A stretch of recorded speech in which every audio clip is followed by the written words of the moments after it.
It's the Luther Ford Coaches Corner program, AM 1450, WDID 100.3 FM, the Trib Live High School Sports Network at WDIDradio.com. Actually, Trib Live directly links to our sports channel. And so you get the sports channel by going to WDIDradio.com. I think I explained that. I'm not sure. May as well talk to that wall because I don't understand anything you're saying. After last night, it's hard to tell. This is one of the big days in Indiana. It is Christmas Day, if you happen to be a tow truck driver. Yes, it is. It is IUP Homecoming. They're setting up across the street at the church where they have their snack tent, and the hot dogs are going to be rolling right off of the grill. Hey, it's a special day for us. Mr. Otto's in the studio. Mr. Otto is here. I feel IUP Homecoming against Slippery Rock. How about that? 2 4-1 teams. Big game. Huge game. Yeah, big doings today. Big doings in high school football, too, last night. Let's start with the game that Ward U did along with Mark Burdig at Salzburg. For no particular reason, we just shuffled the deck, and that's what we came up with. We've got a bunch of good games to cover. Salzburg Homer Center at Salzburg, and the Wildcats went on the road and came away with a big win. They hung on, and I'll tell you, you want to see two quarterbacks with some talent, you got to see those two kids that played last night. They could run, they could pass. They were exhausted. Both teams were exhausted. It was one of those up-and-down games. One would score, the other would score. It was exciting to watch, well played, and Homer managed to hang on for the win. But Salzburg's got a lot to be proud of with that group. Yeah, there's some pretty talented kids there. And let's get to Mark Burdig, who has the wrap of the game. Trojan Stadium, where the Homer Center Wildcats break the 2-game losing streak and defeat the Salzburg Trojans 43-27. Homer Center improving to 4-3. Salzburg dropping to 2-5. Let's recap the game for you. Salzburg won the toss, started at their own 40-yard line. 9 plays and 60 yards later, they were in the end zone. They actually faced a 3rd down and 6 from the Homer Center 9 when they got the game's opening score. Cindric sidecar to the right. Slapinski in motion, and they fake it to him, and rolling to his left is Gibbons, throwing end zone. Absolutely wide open is Alex Lassick for a touchdown. And the Salzburg Trojans draw first blood as the fire truck blows the siren in the end zone. 6-0 Trojans with 8:26 left in the first quarter. Elwood's kick was wide right, so Homer Center trailed, but they bounced right back, started at their own 48-yard line, drove 52 yards on 6 plays after a 43-yard pass play from Ben Schmidt, who had a big night, to Travis Mock to the Salzburg 5. On a 3rd and goal, Trevor Malacker scored from a yard out. Schmidt's extra point made it 7-6 halfway through the first quarter. But on the quarter's final play, Salzburg starting a drive at their own 5-yard line. They moved very quickly down the field, but after a holding penalty, they had a 1st and 20 at their own 45-yard line when quarterback Josh Gibbons, who like Schmidt had a big night, went to work. Yep, it's a read option, and Gibbons going to keep it. Gibbons through a second opening with a nice jump cut at the 40 to the 30. Comes near side to the 20. He's going to take it the distance. Josh Gibbons, the quarterback, as time runs out in the first quarter, gives Salzburg the lead, 12-7 on a 55-yard touchdown run. Gibbons' 4th rushing touchdown of the season. Halfback option pass on the 2-point conversion from Cindric to Stoller made it 14-7 heading to the second quarter when Homer Center responded quickly, driving 59 yards on 4 plays. It was Ben Schmidt going up top and finding his favorite target. Schmidt back to pass, throws over the middle, has Doherty at the 30, straight down the center of the field. Can they catch him? He's at the 10, the 5, touchdown, Kobe Doherty from 45 yards out. And Kobe has his 5th touchdown reception of the season. And the Wildcats are within a point, 14-13 with 10:10 to play in the first half. Stayed that way because Schmidt's extra point was wide right. Salzburg, again, with the ball at their own 40. After a 1-yard loss, they faced a 2nd down and 11, and back they came. And now Slapinski in motion. They fake it to him. And Gibbons looking, firing downfield, and has Cindric at the 40, the 30, left sideline 20, to the 10, 5, touchdown Salzburg Trojans. It goes 59 yards, make it 61 yards, and they extend their lead to 20-13. A Steeler game is breaking out here in Salzburg. Wow. Yeah, not a lot of defense being played. Ryan Elwood's extra point kick made it 21-13 Salzburg. But the Wildcats, as we had 4 scores on 4 possessions, started a drive at their own 35-yard line. Got a 48-yard pass to Jake Ciani to Salzburg's 15-yard line, and then Logan Williams, who had a big night, went to work. 1st and 10 from the Trojan 15. Sidecar right Williams. Toss right to Williams. It looks like he has green grass in front of him. To the 10, to the 5, and he steps out of bounds. No, they're going to say he cut the right pylon for a touchdown. And the Wildcats bounce right back. This thing is crazy. A 65-yard touchdown drive. Williams caps it off with his 7th of the season from 15 yards out. And it is 21-19. The Wildcats almost assuredly will go for 2. They did, and they failed on Garrett Mock's 2-point conversion run. Wildcats did grab the lead back, though, in the second quarter. 57-yard gadget play as Schmidt on a reverse gave it to Doherty, who threw downfield to Ciani to the Salzburg 10-yard line. And then Wildcats were faced with a 3rd down and goal from the Trojan 10-yard line. Sidecars left and right. Garrett Mock in the backfield. 3rd and goal from the 10. Schmidt takes the direct snap, throws over the middle. Touchdown to Jake Ciani in the center of the end zone. Ciani hauls it in for his 2nd touchdown reception in as many weeks. And the Wildcats do have their first lead of the game. It's 25-21. 27-21 after Schmidt's extra point pass to Travis Mock for the 2-point conversion. That's where we were at the half. In the second half, it didn't take long for Homer Center to extend their lead. As a matter of fact, it came on their very first snap. Ben Schmidt under center, single setbacks Williams. Takes the handoff, comes near side, has running room, gets a block from Zeiler. He's up the left sideline to the 40 to midfield. Logan cuts it back at the 40, and they're not going to catch him. He's heading far sideline. Gibbons giving chase. You can see him later. He takes it into the night here at Salzburg, 75 yards on the opening play of the third quarter, and the Wildcats now lead 33-21. Williams takes it to the house from 75 yards out. Justin Walbeck's 2-point conversion made it 35-21. Wildcats got the ball back. You think things are in pretty good shape. They have a 3rd down and 7 play, and then disaster struck for Homer Center. Schmidt from the shotgun looks out the flat, flares it, and it's intercepted. And running is Gino Bartolini at the 40 to the 30 to the 20 down the right sideline. Pick 6 for Gino Bartolini, and the Trojans are right back in it with 3:44 remaining in the third quarter. It's 35-27. Schmidt didn't see Bartolini. Bartolini saw the football, and he takes it to the house. He did. They kicked, and the kick failed, so it was 35-27 at that point. And we'll just tell you that Homer Center finished off the scoring midway through the fourth quarter, 7:11 remaining. Actually, Schmidt on a 1-yard touchdown run, and Homer Center wins it 43-27, a game that had a lot of offense.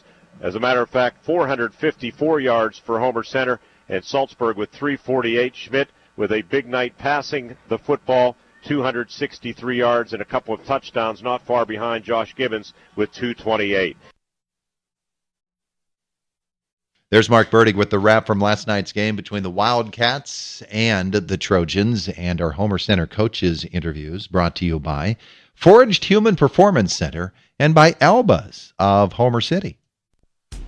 In sports, athletes are looking for that competitive advantage. So where do you find it? At Forged Human Performance Center. Forged Human Performance Center is the area's premier source for sports performance training. Train with an experienced and certified strength and conditioning coach to help improve athletic skills like speed, agility, quickness, and strength while reducing the likelihood of injury. Sports performance training at Forged Human Performance Center. Conveniently located on Route 119 in Homer City, or go online at forgedhpc.com. And Jim, for Coach's Corner purposes, if you'd record the post-game interview brought to you by Alexander Roloff Services. Head coach Greg Page joining us. And, Coach, 43-27 victory. This was one of those wild ones. Sum it up for us. It always seems like it's wild coming down here. And I give credit to our kids. I told them I was proud of them. I also tried to tell them that Salzburg was a good football team, and they showed that tonight. But we made enough plays to overtake them, get a little bit of a lead, and then, made a nice defensive stand. and face some adversity in this football game. You know, you fall behind on the game's opening possession, then you bounce back and, you know, grab a 7-6 lead. But they move right down the field, kind of reminiscent of what they did against United in the final seconds last week. They marched it 95 yards on 7 plays, and Gibbons, you talked about him, what a great athlete he is on the pregame show. He takes it 55 yards on a 1st and 20 after a holding penalty and kind of stunned you as the clock hit zeros. Yeah, he needs to graduate. That's a simple fact. Only a junior, I hate to tell you. I know. Maybe he'll take some credits and go early. But I told you in the pregame, yesterday or today, he's just a good athlete and he makes good decisions. He's fearless. There were times he was running the ball and he's the one getting the forward surge. When we're trying to tackle him. And Cindric's just a warrior. They got other kids and they just, the kid puts the ball up there. We made a nice pick on the one by Walbeck, but then we couldn't punch that in. But other than that, he kept the fear in us, I'll tell you that. 27-21 lead at the half. What'd you tell your kids? Well, we felt like we could continue to do the things offensively we were doing. I probably got a little bit more conservative in the second half as far as running the ball because we had gotten some things through the air in the first half. But I wanted to see, well, number one, if they could stop us, and number two, if they could score on us. And we got up. Logan made a nice play on the first touchdown of the second half. And then we held it when we're moving, and I changed my third down call, I think it was. Or maybe it was fourth down. 3rd and 7. 3rd and 7. I changed the call during the timeout. It's a play that's worked well for us, but the Bartolini kid just read it nice. Yeah, pick 6, and next thing you know, you have a football game again, and you're also down inside the 1-yard line, and a fumble, late call. From up here, in fairness to the referees, we can't see for sure. We do know by the replay. Our studio engineer, Jim DeCesar, kind of matched things up and said there was definitely a whistle, and but we didn't have video to go along with it. So who knows? Yeah. But you had to overcome that as well. It seems like this happens a couple times a year, not just this season, where we get down and, we'll have a fumble at the goal line. It's really frustrating. And, Logan told me, he goes, I thought my knee was down, but I was still trying to stretch the ball out, and he thought that it either crossed the plane or hit the ground, under his control. Another one of our guys said he thought it was out early. I mean, you have to just go by the ref's call. I know me and Mike Lazier were both competing to see if we could talk the refs into what we both wanted, and he won on that one. Well, maybe you won on the next one because we thought this one went Homer Center's way on a quarterback keeper by their quarterback Gibbons. We thought he easily had the first down, but maybe his knee was down as well because you can see it in my book. I marked Gibbons for first down. And then I had to scratch it out and put stopped on 4th and 1. I thought that I didn't even think there was going to be a measurement. And then when Glennie. And then when there was a measurement, I thought, well, I was kind of eyeballing it geometry-wise, and I thought, well, it's not gonna be good. And then when they're looking at it, and I'm waiting for our kids to react, finally one of them did, like pointing our way. And when the ref come up and did this, yep, no credit card needed. No credit card needed on that one. We thought he was to the 18-yard line, to be honest with you, but evidently his knee was down. So you kind of go both ways on back-to-back possessions, but then. You made it count. You rode that momentum of that stop. You start at your own 14-yard line. Big pass from Schmidt to Kobe Doherty. Sets it up, and Schmidt takes it in. We thought that you were kind of following the Steeler rule for a while. We were on you. Ben, quarterback keeper. We thought anybody named Ben can't keep it. But you finally went with it, and Ben took it in. It wasn't easy. I'm telling you, they don't have many linemen, but the kids they have are tough. And they're walking their linebackers up, which was giving us the off tackle, but, it was also tightening things down, and it's one less guy that we have to block, when they do scrape over the top. So it wasn't easy. I mean, that's for sure. And, but we grew a little bit in the running game tonight, that's good to see. Yep, so you win it with that touchdown. You put it away 43-27. Logan Williams back on track tonight. That was good to see. 24 rushes, 156 yards. And the big play, as you already talked about, to start the second half that at least for a while opened things up. Him and Ben were warriors running the ball. I mean, we had to go with them. We got the fullback involved a little bit more tonight. Yep. I thought Garrett Mock had a couple hard runs, and he's still, he's still nursing a couple things, but he's gutty. He wants to be out there, and I want to give him that opportunity as a senior, and he didn't disappoint. Ben Schmidt. Bug Zeiler was another one later in the game. We had a couple carries. We're trying to move the sticks and melt the clock, and for all of 155, 160 pounds, he runs hard. The interception, pick six aside, Schmidt 110 yards rushing. He throws for 263 yards on a 206. That was Kobe with the 57. But yeah. Ben, as a sophomore, I mentioned he's already closing in on a record set from 61 to 63 by Steve Wasick, the school's all-time passing leader. I think he's going to get it before he's a senior. If not, you won't have any hair left at all. Yeah, he should. Yeah. What a night he had. Yeah, and again, he's a 10th grader, but some of the runs that he had where he's, lower on the shoulder on guys, and we tried to give him a break on defense tonight for a while. Drew Kaufman has come back from an injury, and he's a smart kid, and we gave him some opportunities back there, so it gave Ben a little bit more time to be fresh. And the defensive front at times, a big sack by Pribish and Tags to kind of seal things off. Coach, next week the defense will be tested again and stretched. The secondary will be tested by good Blairsville passing attack. So if anything, back-to-back games against teams that kind of spread you out a little bit. Yeah, Devin Burkhardt's a really fine quarterback. He started last year, and Rick runs a good offense. He really does. And those kids, it's very precise.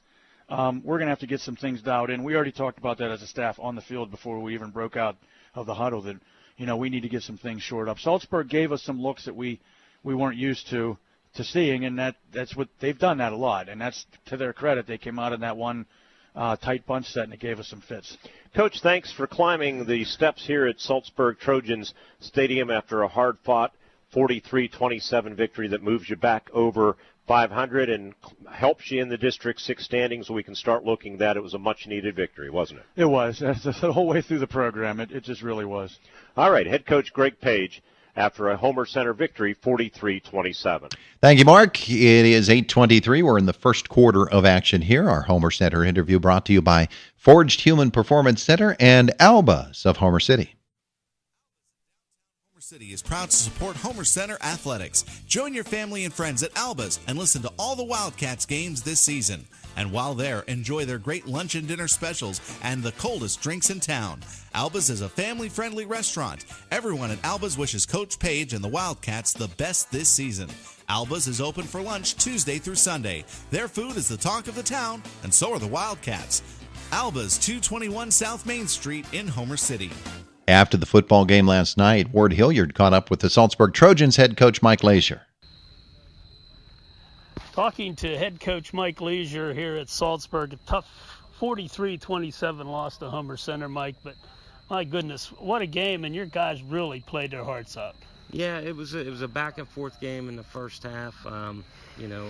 We made some play. We were able to make some plays in the first half, but Homer did a tremendous job with their play action passes tonight.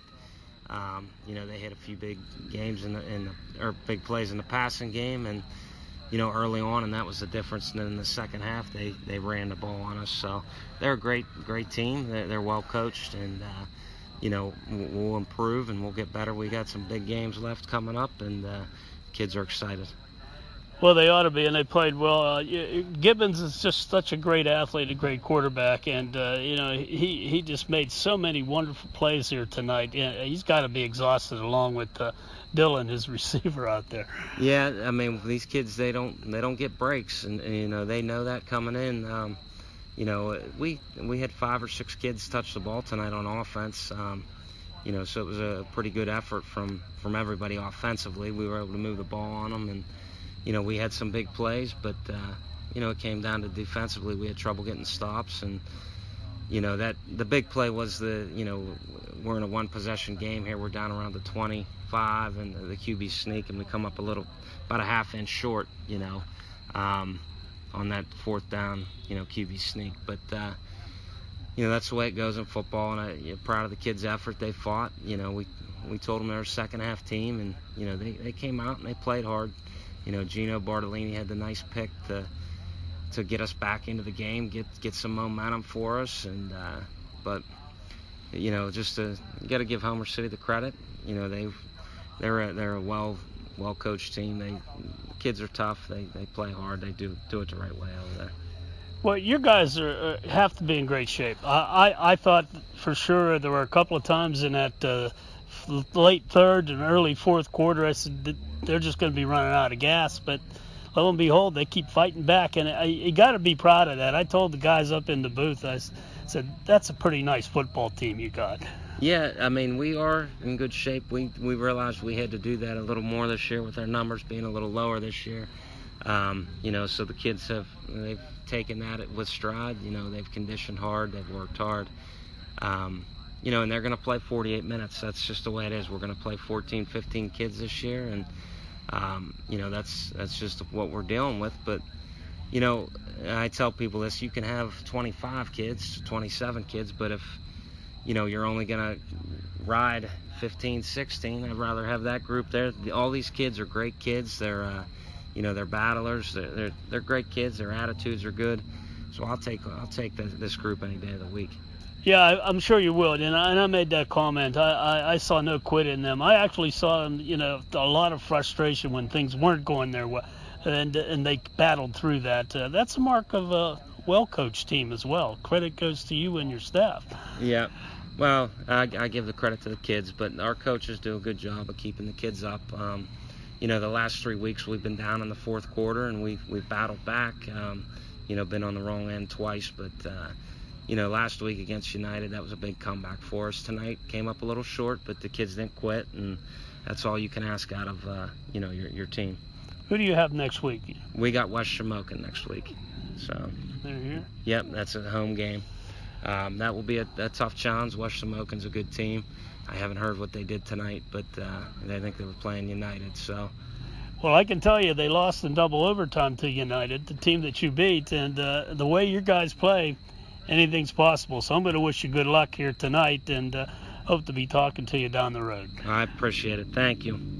Mike Leisure of the Saltsburg Trojans. And thank you to Ward Hilliard, who is here in the studio with us this morning. It's 8:28. First quarter's just about over. We've only covered one game so far, Ward. We got to get on our pony, huh? Get on the pony.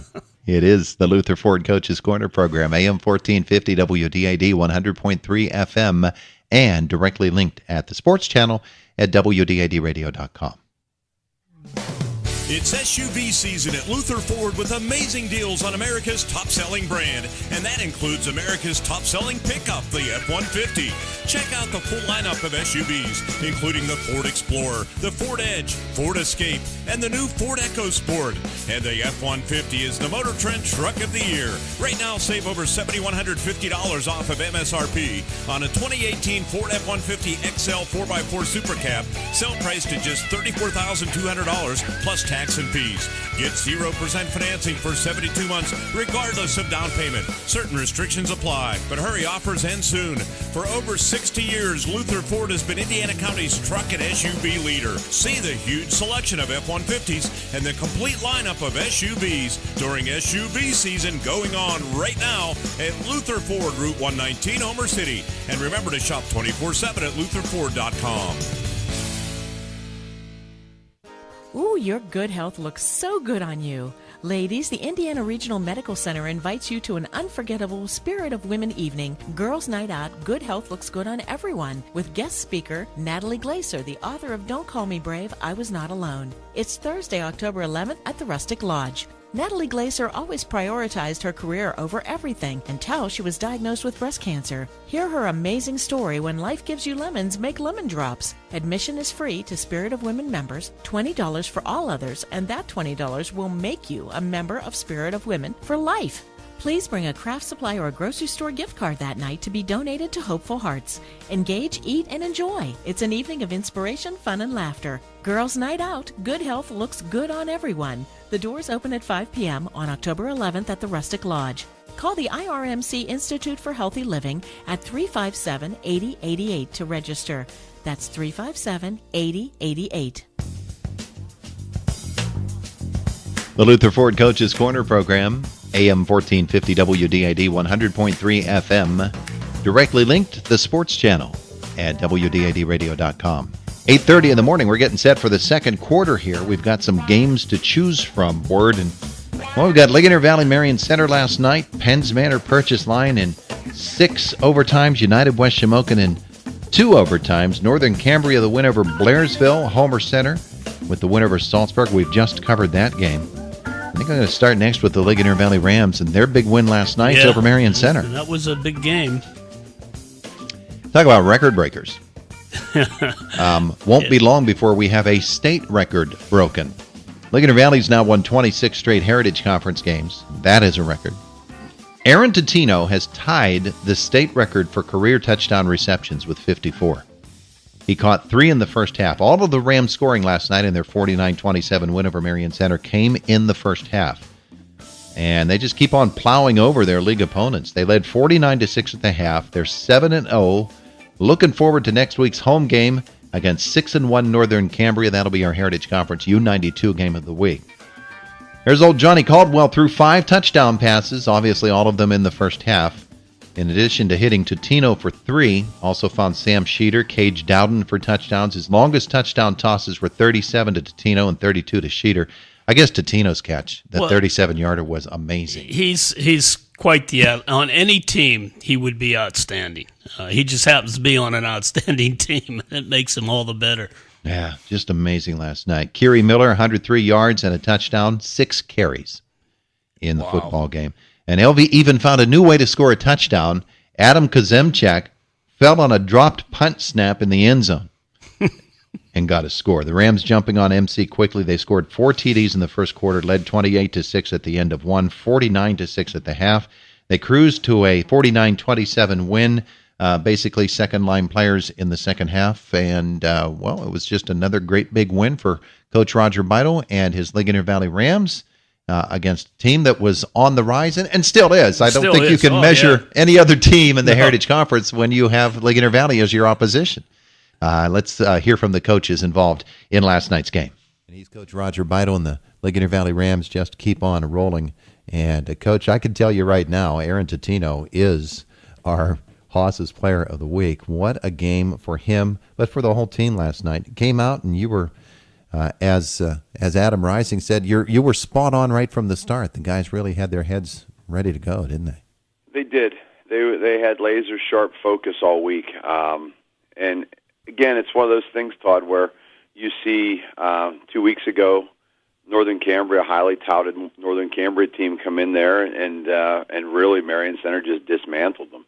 And here we are, 1 week from a big game in the conference, and we had to make sure, no matter what, that this team wasn't going to be taken lightly, regardless of record or anything like that. And our kids just really responded well. And the other thing too is that as the season progresses and our kids get closer and closer to their goals, I think they're getting locked in a little bit more. And again, kudos to them for trying to, I guess, not be kids, because the temptations are there, but also to our coaches to keeping them focused and keeping practices fresh and all those other things. And they just really wanted to get in,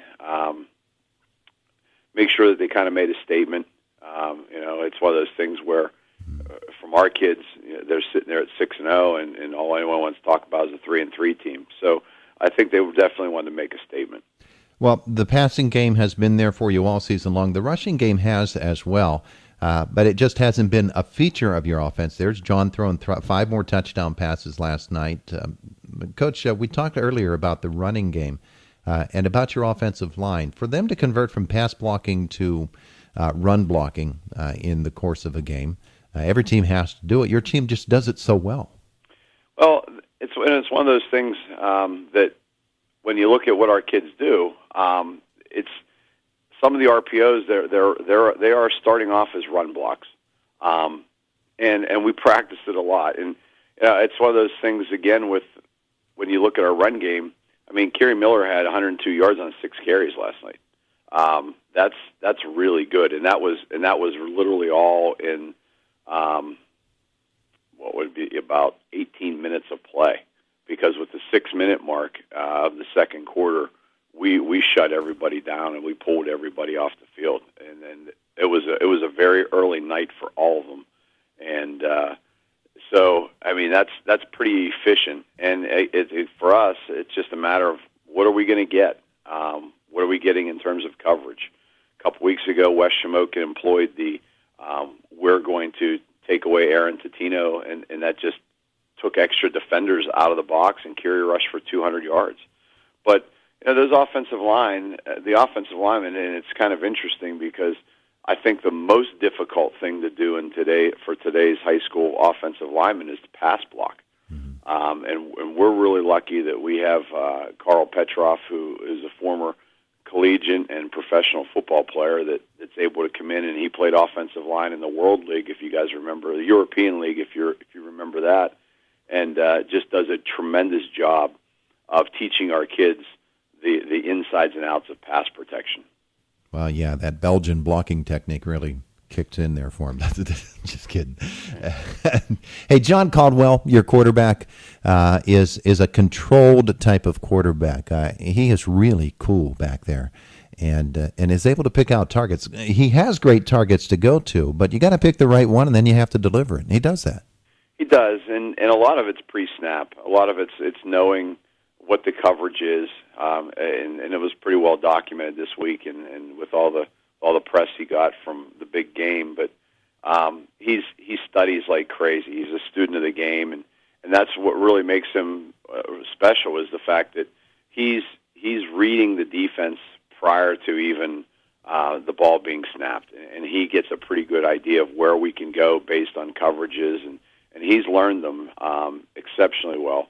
But he is cool, and the other thing too is that he's so super efficient. I think he was a 10 of 12 last night for a ho hum 215, 220 yards, something around like that's just extremely efficient, and that's what you want out of your passing game is you just don't want to chuck it deep and you're just throwing it all over the place, and John doesn't do that. But on the reverse side, I think our receivers do a great job of getting open, and also he distributes the ball around. Sam Sheeter had several catches. Tino, Cage Dowden, Johnny Beard was big for us last night with 5 catches, and just the distribution of the ball, I think, is one of those things offensively that really makes us click. I know you've always been proud of your team's off-season work. That passing game doesn't happen without an awful lot of off-season work, does it? No, it doesn't. And like I said, between him and Totino, there's thousands and thousands of balls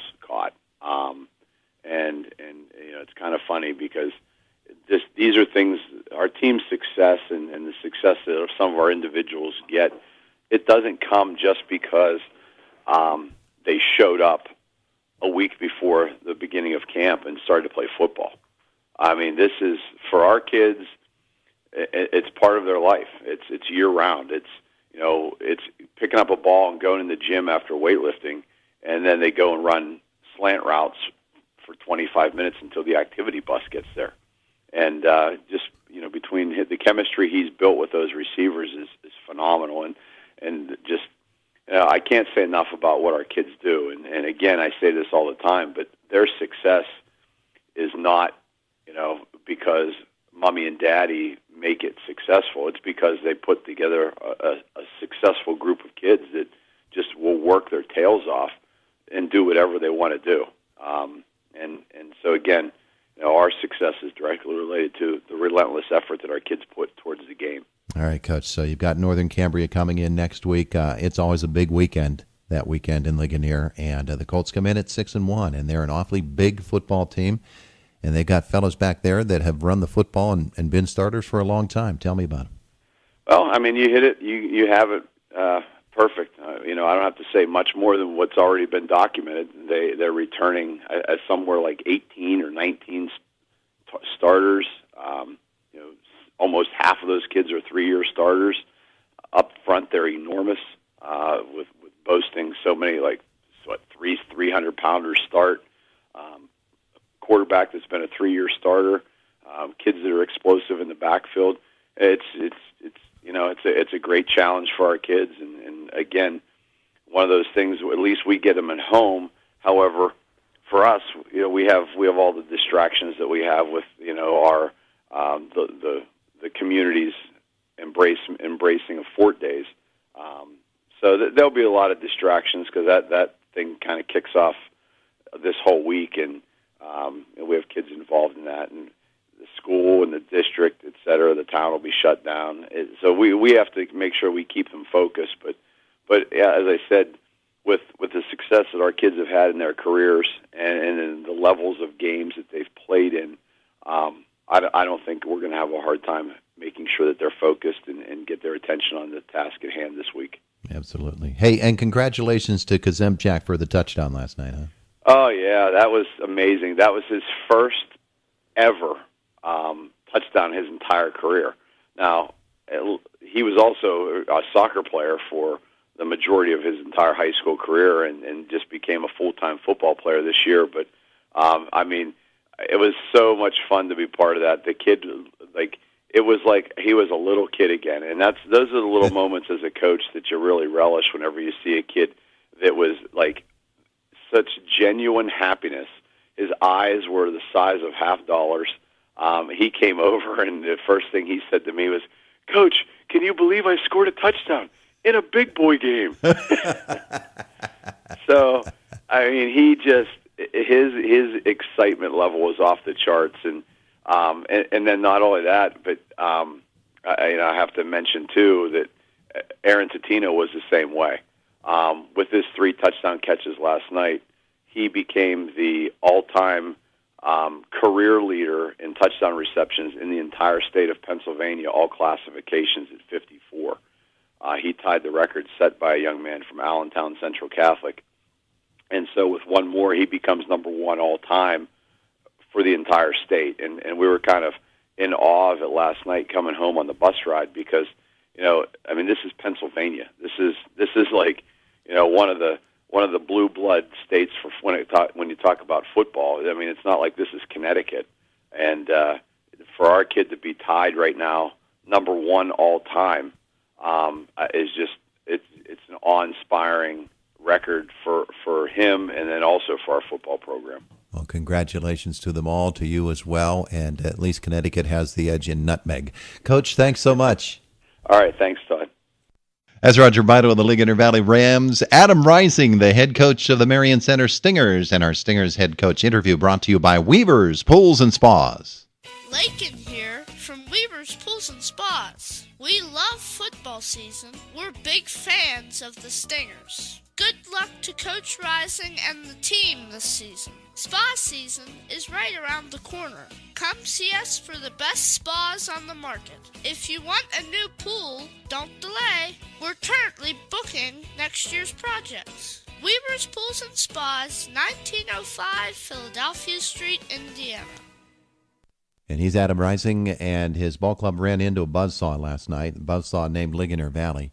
49-27 is the win, but 49-6 in the first half. Coach, they come out and, well, they just ran right by you, didn't they? Yeah, they were spot on last night. Coach Vito had his boys amped up, ready to go, and they come out quick, and we kind of told our guys, man, we look like we're stuck in the mud here occasionally. They were crisp, they executed, they made plays. They were spot on. Watching multiple game films on them, and like every high school team, mistakes are sometimes kids are going to make mistakes and so forth. And I was hoping, last night that'd be the case and we take advantage of it, but obviously it wasn't. They made plays and made big plays. Made very, very athletic plays. And our kids, we did some things well. We definitely, come out and offensively got a first down that first drive and thought, okay, here we go. And we just kind of went flat after that point. And credit to a very nice football team, Tom. Well, the interesting thing about Ligonier Valley, one of the many interesting things, is the Rams have that offensive attack that is as predicated as much on passing as rushing, and teams aren't used to that. And when you have the skill that they have and you put in the time that the Rams have, that's awfully difficult to even game plan for. Yeah. I mean, we wanted to match up our one of our most athletic guys on their most athletic guy, number 6, Tino. I'll congratulate him for tying the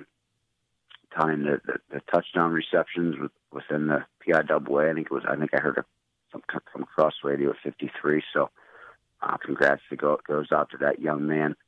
yeah, very hard to game plan. And there's just one thing you can't teach is speed, and they have it across the field. And athletes, and each other one assistant coach does a lot of powerlifting and strength development for the game. Let's look at the legs on these boys. They eat, breathe, sleep, squat, and then weight room, and it's very evident. Yeah. And that's that's where what vision within our program is the guys just learn something from a group of a team like this that's a state caliber football team. Absolutely. Take things away if we want to get our program to that that level. That those are things that we're going to have to that you have to buy into, not just 5 or 6, 7 or 8. All 35 or 40 guys on our football team got to buy into that. But very hard to game plan, and like I said, they were spot on. Tino made a catch. It was about a 40-yard pass from Caldwell up over 50, and he was literally parallel with the ground. I mean, he threw the ball, and he thought, I don't think that's catchable. And he left his feet, and he laid out and just made a highlight tape catch. And then the Sheeter boy ran real hard, and up front, just watching them on film again, they impressed me the most up front. They're just a unit. They're big, very athletic, a very athletic line, and put that combination together between strength and speed, and you got something special. So we'll just we got to bounce back and get back to work. And we're going to make the trip down this morning for the JV game.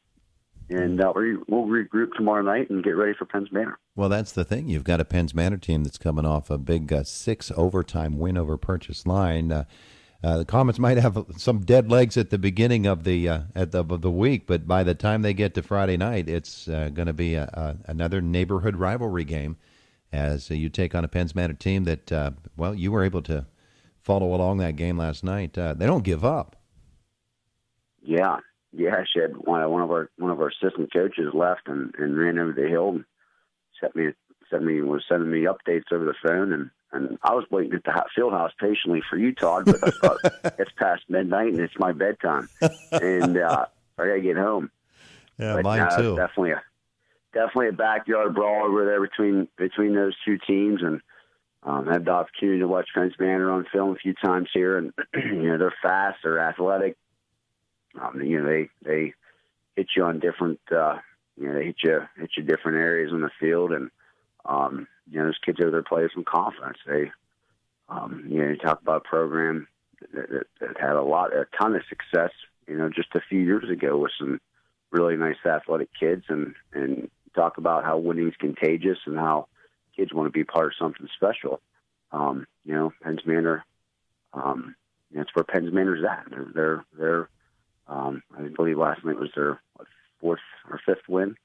Yeah, their 4th win. Yeah, and we got to get back to the basics here and get back at it. And sure, our kids will. They they took one on the chin last night, and we'll regroup. Like I said, we did some things well. Obviously, there's a lot of things to work on to prepare for Penns Manor. But the boys they'll be ready for the challenge. Hey, Coach, good luck in the JV game today. Hope nobody gets hurt and you're able to come back on Friday night full strength. All right. Thanks, Todd. Appreciate that. The Luther Ford Coaches Corner program, AM 1450 WDID 100.3 FM. The Sports Channel, directly linked at WDIDradio.com. Penns Manor, mentioned there by Adam Rising, his next opponent for the Marion Center Stingers. They had the 6 overtime game last night against Purchase Line. A bunch of tired boys probably for both those teams, not out of bed yet. I would imagine. That was amazing. That's like I said, that's the first time anybody's been on the air after us. It was nice to hear. I never knew what that sounded like. It is our next topic here on the Luther Ford Coaches Corner program. It's SUV season at Luther Ford with amazing deals on America's top-selling brand, and that includes America's top-selling pickup, the F-150. Check out the full lineup of SUVs, including the Ford Explorer, the Ford Edge, Ford Escape, and the new Ford EcoSport. And the F-150 is the Motor Trend Truck of the Year. Right now, save over $7,150 off of MSRP on a 2018 Ford F-150 XL 4x4 Super Cab, sale priced at just $34,200 plus tax and fees. Get 0% financing for 72 months, regardless of down payment. Certain restrictions apply, but hurry, offers end soon.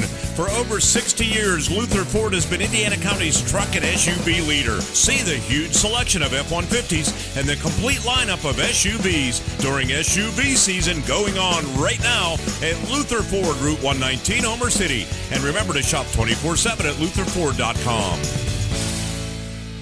This is Bernie McCann, former coach of the Indiana Little Indians, and I'd like to congratulate Renda Broadcasting and WDAD on the 50th season of Coach's Corner. The tradition continues. Listen to Coach's Corner every Saturday with Todd Moreno from 8 a.m. until 10 a.m. here on WDAD. And it is the Luther Ford Coach's Corner program, AM 1450, WDID 100.3 FM, the Sports Channel. Find it at WDADradio.com, directly linked. And also Trib Live High School Sports Network, you'll find that same link. All right, so here we go. 6 overtimes last night. I came directly from the stadium here. Get your coffee. Here we go.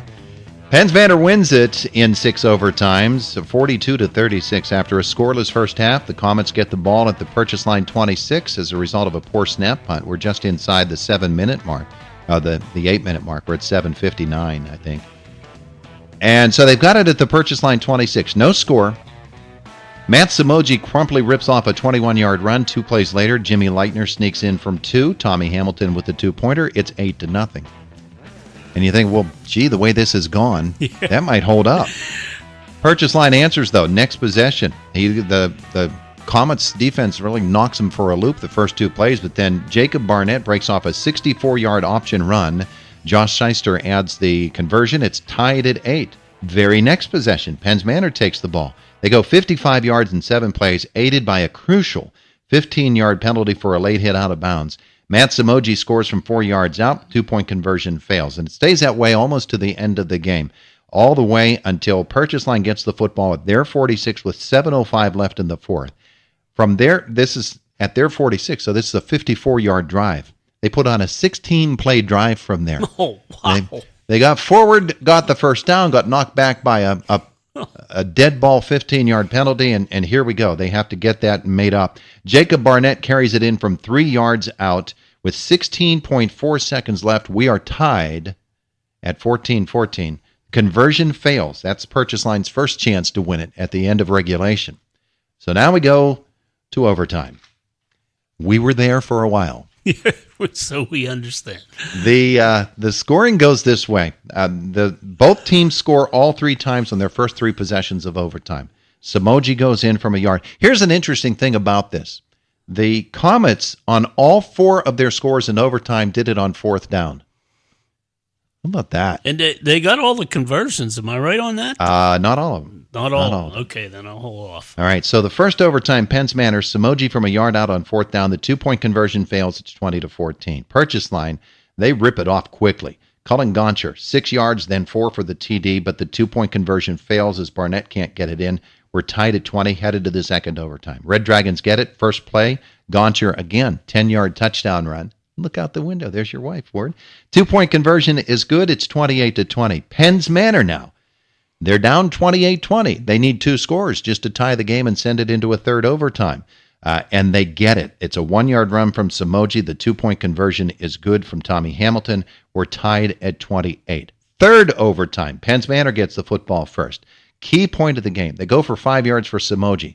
Then Dimitri Lieb tries to run it around the end. Nothing there. He tries to reverse his field, go back the other way. He's caught at the 18-yard line. So you've got 3rd and goal from the 18. Incomplete pass. 4th down from the 18. We're tied at 28. What a play by Jimmy Leitner. Rolls to his left. Nothing there. rolls back to his right. He's being chased by a posse. I described it last night as the running. It looked like the running of the bulls. He's being chased by these guys. He runs all the way across the field. He finds Samoji all alone in the end zone, hits him with the pass for the touchdown. Samoji runs it in, the 2-point conversion. It's 36-28. So the third overtime possession for Purchase Line. Goncher for 4. Purchase Line takes a 5-yard penalty. And then Goncher, after the next play, goes for 11 yards. For the touchdown. And the 2-point conversion is good. It's 36-36. We go to the fourth overtime. Purchase Line can't punch it in. They go +2, -3, +2, and then an incomplete pass, or actually a complete pass for no yardage. So here's Penns Manor. The game is on their racket now. They've got 4 downs to punch it in from 10 yards out. +4, -9, -2, interception. Oh, for a kicker, huh? Oh, yeah. The interception is interesting because they ran a beautifully designed play. It was a reverse, and then the wide receiver, Zach O'Neal, had a receiver all alone in the end zone, but he couldn't get a grip. The ball was wet. He couldn't get a grip on it. The pass was well short, and it was picked. Wow. So here comes the fifth overtime. Penns Manor's ball first, 3 yards from Samoji. And then a completion to Tommy Hamilton, but no yardage. Third down, Cameron Yoder played a terrific game last night for Purchase Line. He intercepts. Purchase Line's 4 downs, +5, +2. And then they fumbled it on third down, no score. Purchase Line then takes a 10-yard penalty for holding, and then the incomplete pass. And so we head to a sixth overtime. Red Dragons get the ball first. Goncher for 2. Josh Seister caught in the backfield, -5. Incomplete. Final overtime possession for Penns Manor. 5 yards from Tommy Hamilton. They take a 5-yard penalty. We heard this, back at the 10. 5 yards more from Tommy Hamilton. And then a yard for Dimitri Lieb. It's fourth down from the 4-yard line. Jimmy Leitner steps back. It's just a little inside pattern. The slant comes from Tommy Hamilton. He's hit with that pass. 4 yards, touchdown, game over. 6 overtimes, 42-36, the win for Penns Manor. Phew.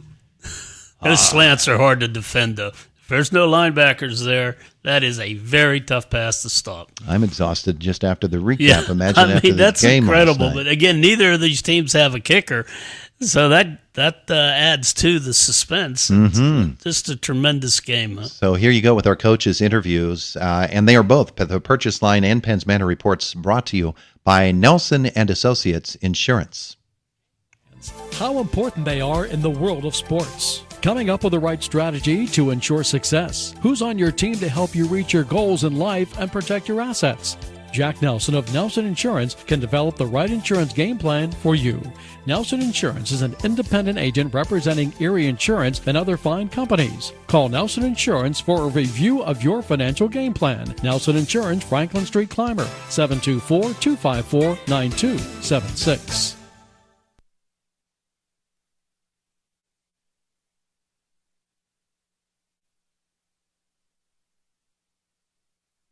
Evidently, we're having a little trouble getting this interview going here. I hope that it's actually on there. It says that it's running, but I'm not hearing that. Billy Packer's supposed to be talking to us right now. He's not, so what we'll do is we'll go searching for that interview, and here's Matt Felicic, the Red Dragons head coach. Coach, 6 overtimes. Not sure how many 6 overtime games you've been a part of, but this one a little bit crazy. Didn't end the way that you want, but talk about your kids' efforts tonight. Oh, the effort was there all night. The kids played hard.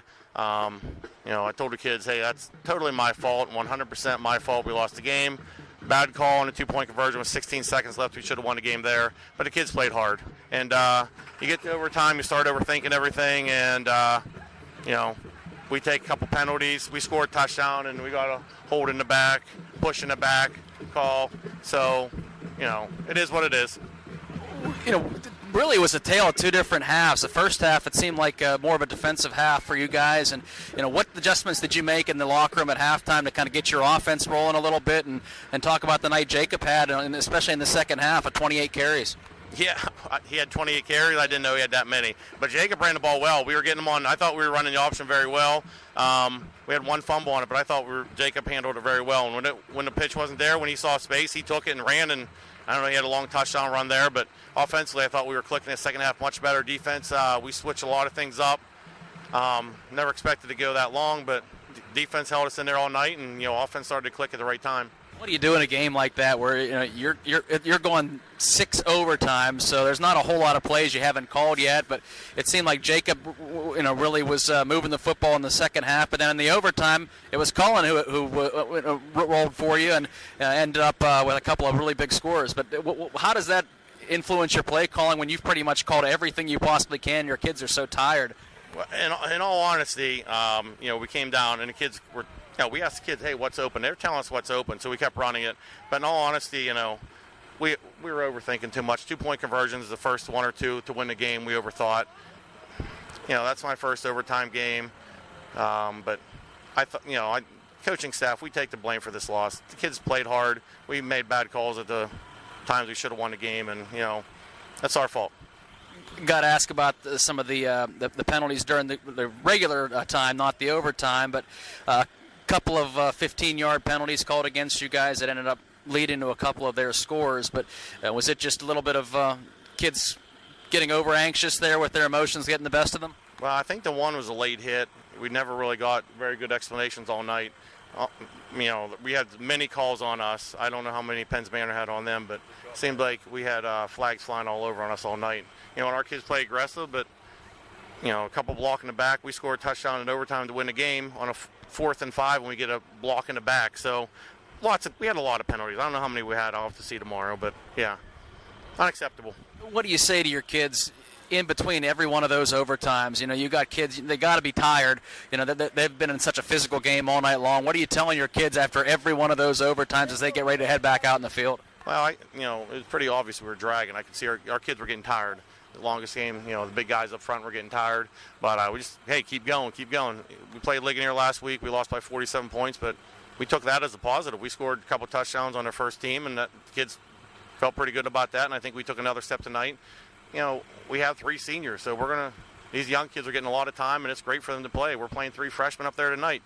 So we'll be fine in the future. Right now it's a little tough to take, and told the kids to keep their head up. That loss is on the coaches, and, get ready for United. Coach, thanks for your time. Thank you very much. There's Matt Felisic, the Purchase Line Red Dragons. Bill Packer, we do have his interview now fixed for you, and it is brought to you by Nelson and Associates Insurance as well. Game plans, how important they are in the world of sports. Coming up with the right strategy to ensure success. Who's on your team to help you reach your goals in life and protect your assets? Jack Nelson of Nelson Insurance can develop the right insurance game plan for you. Nelson Insurance is an independent agent representing Erie Insurance and other fine companies. Call Nelson Insurance for a review of your financial game plan. Nelson Insurance, Franklin Street Clymer, 724-254-9276. Coach, congratulations on that. Never been involved in one like that before, have you? Never oh man, I'll tell you. 6 overtimes, I think. Yeah. There was nothing at the half. And it looked like it was going to be one of those low-scoring 1 or 2 scores in the entire game. You got the football after the bad snap on the punt at the 26-yard line. You scored, they scored, you scored, boom, boom, boom. And then you hold them to the end of the game, and they put on that tremendous 16-play drive. And the quarterback, Barnett, was tremendous on that. Yeah, he was.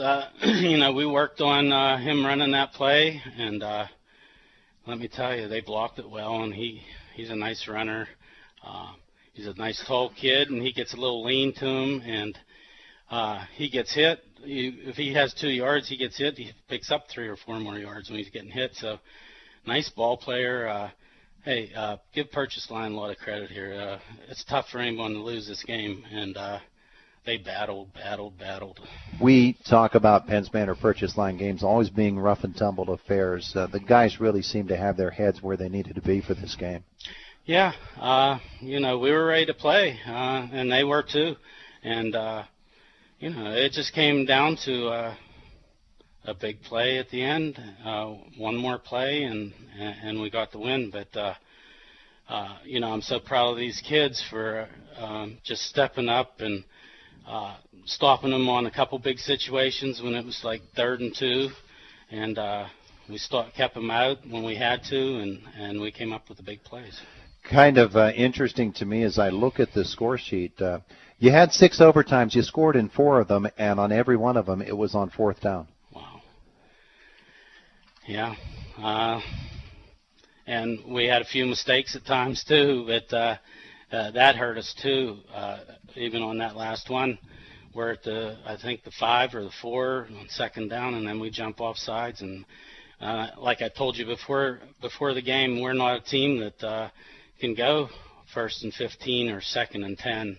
It's tough for us, but the kids came through. Tell me about the play where Jimmy had to scramble. It's 4th down and 18 to go in the 3rd overtime, and he has to scramble. He rolls to his left. The rushers are there, and he turns. I sort of described it as the running of the bulls. They were trying to chase him down. He came all the way across the field, and he found Matt in the end zone. Yeah, unbelievable play. Jimmy doesn't have a lot of speed, but a lot of head smarts there, and he started to the left and saw the pressure there and rolled back to the right. I don't know how, but he picked up the kid there, and what a great play. Nice pass, and again, we had two big scores on passing, which is great for us. Purchase Line came out in those first 3 overtimes. Colin Goncher was unstoppable. Did you do something different once the 4th overtime came along, or did the breaks of the game just turn in your favor? Well, we started blitzing the backers up in there a little bit more, and we moved the tackles around a little bit, but boy, that kid runs hard. He wanted it, and you could sure tell. And I thought we did a nice job afterwards, and that was big. They did a brilliant job. A couple of kids I want to really point out. Zach O'Neill tonight was tremendous for you. He was. That kid plays hard every week, but he's not noticed a lot, but he's one of our top tacklers. He's all over the field, and that kid's a good ball player. And the films will probably show you things about this game that you didn't notice right away. We were noticing Mike Rizzo in this football game a lot as well. Yeah, for a kid that's not very big, he's 160 pounds, 170 pounds, going against some of those big kids up there. He holds his own, and boy, I'll tell you, we played him at linebacker before, but we put him up at that defensive end up there, and he's really been doing a great job for us and stuffing things up. So he sets the edge for us, and great kid. Coach, you've got a game coming up next week, a bunch of exhausted guys, I know, but look ahead to next week, and what does this game do for you? Well, first of all, it that sets us pretty nice now in the standings, and we have a big game next week at Marion Center. They're definitely a real team. We got to see them a couple times on film, and they bring people from all over the place, tough to block. So we're definitely going to have our hands full. We're going to work hard and try to get win number 5. Well, congratulations on win number 4. Oh, thank you, Todd. Celebrating its 50th season, this is the Luther Ford Lincoln Coaches Corner. And it is WDAD Indiana, AM 1450, 100.3 FM, and online, the sports channel at WDADradio.com. Let's get to the scoreboard, run them down for you. Heritage Conference, Ligonier Valley 49-26 over Marion Center. In 6 overtimes, Penns Banner 42, Purchase Line 36. 2 overtimes, United beats West Shamokin 38-36. Northern Cambria 39, Blairsville 8, Homer Center 43-27 over the Salzburg Trojans. Westpac games. Jump in when you hear something interesting, Ward. I think you're going to hear something interesting right away. Portage 20, Conemaugh Township 17 in OT. Yeah, Portage is starting to get it together, too. Always a tough program out there. 5-2. Shade still undefeated, 40-20 over North Star. Berlin Brothers Valley 49, Myersdale 46. Yeah, there's two middle-of-the-pack teams. Some of the Heritage Conference teams will probably match up with them. That'll be interesting games there. Yeah, really will. Also, Winber with the 28-26 win over the surprisingly tough Conemaugh Valley Blue Jays. Blacklick Valley is at Ferndale today. WPIAL Big 8. Indiana falls to McKeesport 51-7. Indiana plays Blackhawk next week. Blackhawk is 5-1, beat Newcastle last night 42-17. District 6 action. Bellwood Ennis 49, West Branch nothing. Central a 24-14 win over Bishop Carroll. Chestnut Ridge 37, Bedford 14. Forest Hills 49-6. they beat Central Cambria. Cambria Heights 65-35 over Johnstown. Wow. Man. Juniata Valley 27, Claysburg Kimmel 20. Mo Valley gets a win, 48-32 over Glendale. Everett 35, Mount Union 31. Bishop McCord, another win, 25-13, the win over Penn Cambria. Tussey Mountain with a 28-21 victory over Southern Huntington. Both of those teams were 5-1 heading into the game. Penns Valley with a 42-27 victory over Bellefonte. Bellefonte's a quad A school. They were 5-1 coming in. Big points win last night for Penns Valley in AA. Everett beat Mount Union 35-31. Big game today, 6-0 Richland right there on top of the AA standings. At Bishop Guilfoyle 5-1. That's at Mansion Park in Altoona. They're on top of the single A. Yes, they are. They are. Derry 53-20 over Uniontown. Punxsutawney fell to Brantford 34-14. Armstrong losing to Shaler last night 34-31. Apollo Ridge dropped by Valley 28-16. And there's your scoreboard. We need to get right back into the game action. And we're going to start with Indiana High last night as the Little Indians taking on a big, tough McKeesport Tigers football team. And, well, that was at homecoming at Andy Kosneski Field at Indiana. And wow.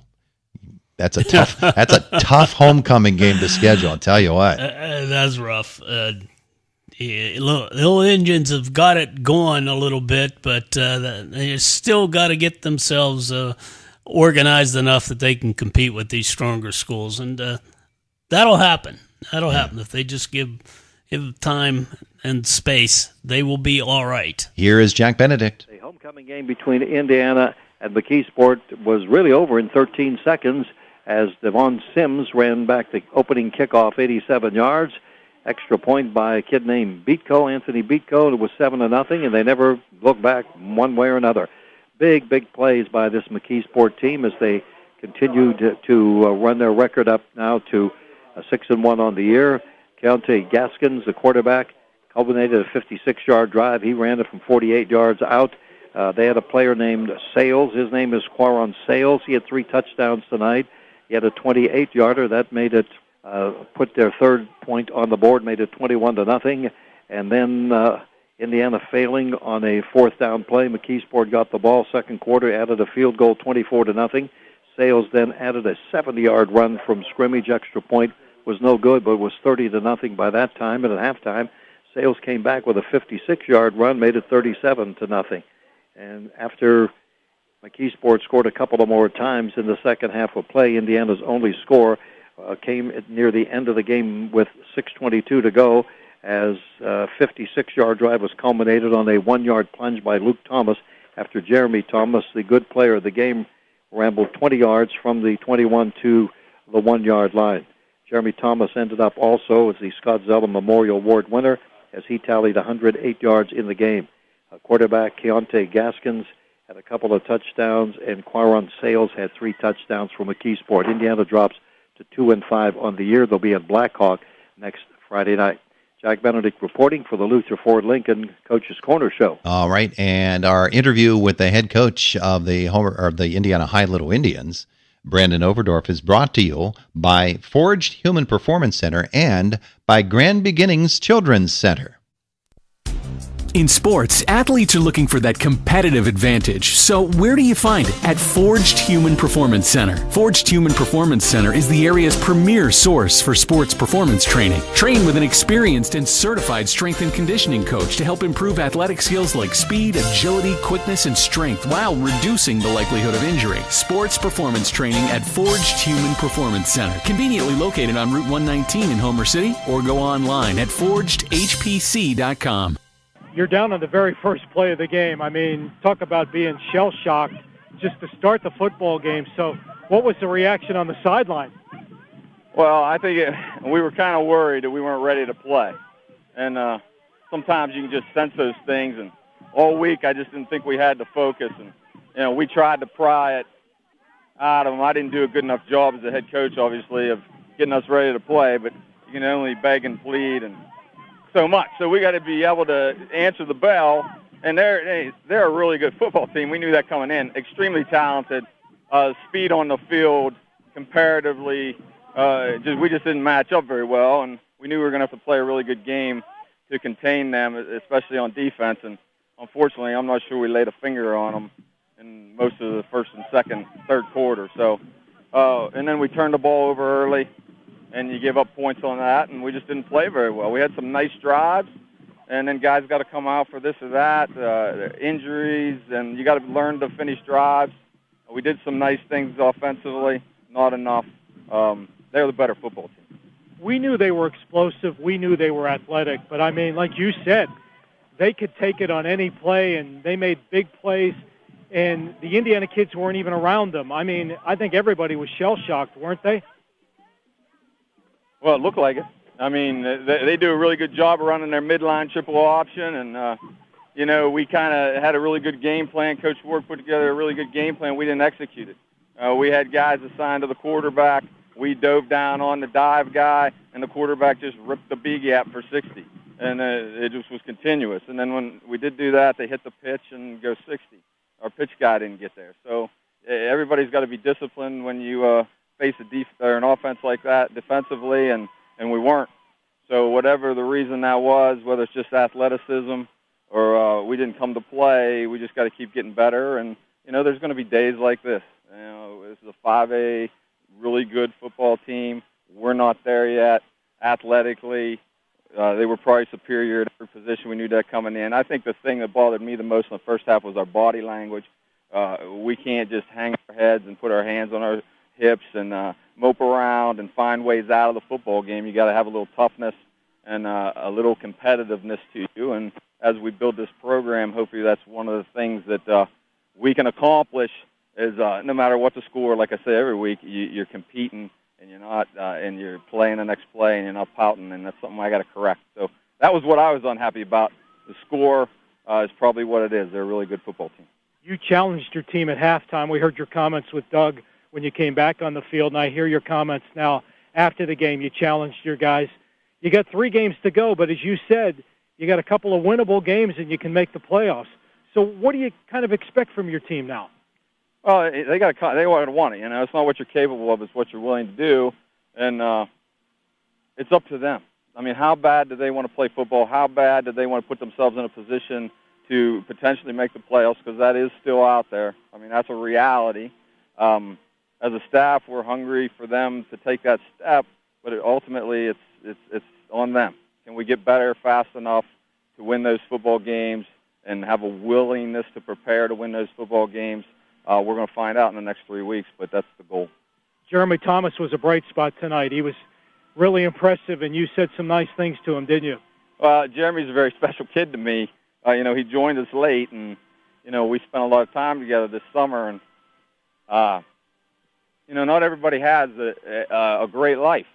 And I love kids like that, and I thought he played his guts off. I mean, if you go back and watch every rep he played, he's blocking as hard as he can block, he's running as hard as he can run, and we need 11 guys like that. So I was really happy that they made that choice in the booth that Jeremy Thomas was the Scott Zalma Award winner, because he earned it, he deserved it, and he's a special kid, and he needs his community to surround him with love and support, and he's going to be a great kid.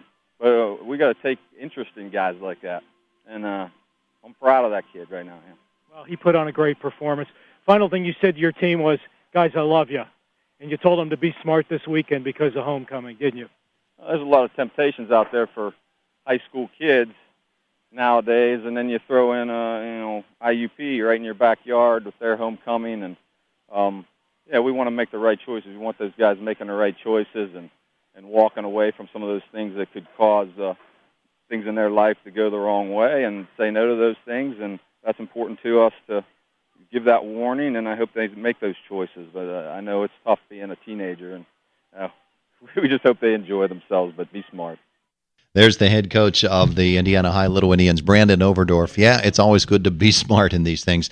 Oh, boy, it's homecoming parade day, and the skies just opened up in downtown Indiana. It is absolutely a downpour. That's unfair. Oh, boy. It was supposed to be a decent day. Yeah. But obviously it's not, so we're going to have to weather the weather.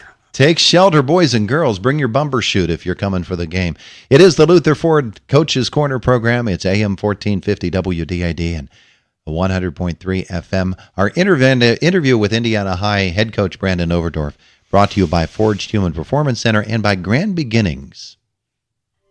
Grand Beginnings Children's Center would like to announce they are enrolling children at both of their locations, South Bend Franklin Road and Grandview Avenue in Indiana. Grand Beginnings Children's Center accepts children from birth through 5th grade. Grand Beginnings Children's Center is a Keystone Star 4 center, the highest ranking among Keystone Star facilities. And they have a PA Pre-K Counts classroom. They're open Monday through Friday from 6:30 a.m. to 5:30 p.m. Visit grandbeginnings.net or schedule an appointment to find out more.